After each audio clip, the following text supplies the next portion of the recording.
Class 10th के सभी विद्यार्थियों के लिए आज की इस क्लास में हिंदी के महत्वपूर्ण प्रश्न बोर्ड एग्जाम में जो आपसे इम्पोर्टेंट क्वेश्चन पूछे जाते हैं वो हम इस क्लास में पढ़ेंगे। तो चैप्टर 1 है आपका पद।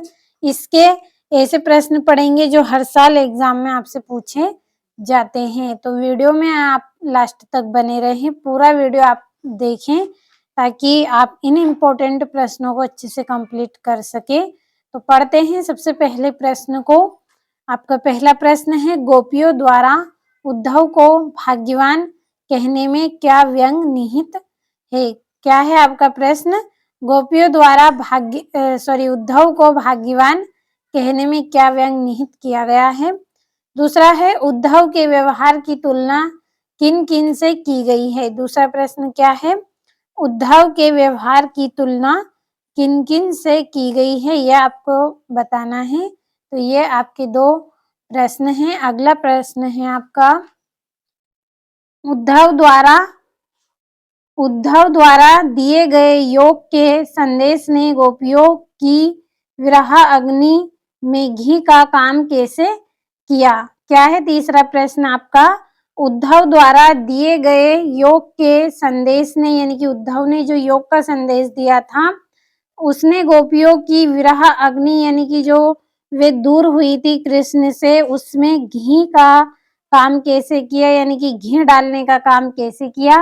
तो ये आपका बहुत ही इम्पोर्टेंट प्रश्न है। अगला प्रश्न है आपका, मर्यादा न लही के माध्यम से कौन सी मर्यादा न रहने की बात की जा रही है? चौथा प्रश्न कौन सा है आपका? मर्यादा न लही के माध्यम से कौन सी मर्यादा न रहने की बात की जा रही है? तो ये चार आपके इम्पोर्टेंट प्रश्न हैं। अब अगले प्रश्न को हम पढ़ेंगे। ये आपका अगला प्रश्न है यहाँ पे 5वां, कृष्ण के प्रति अपने अनन्य प्रेम को गोपियों ने किस प्रकार अभिव्यक्त किया? जो गोपियां है उन्होंने कृष्ण के प्रति जो अनन्य प्रेम है उनके मन में, उसको किस प्रकार अभिव्यक्त किया? ये आपका 5वां प्रश्न है।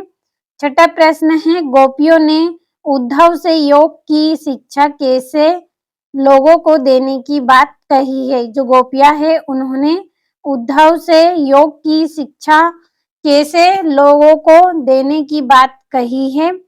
और 7वां प्रश्न है आपका, गोपियों के अनुसार राजा का धर्म क्या होना चाहिए?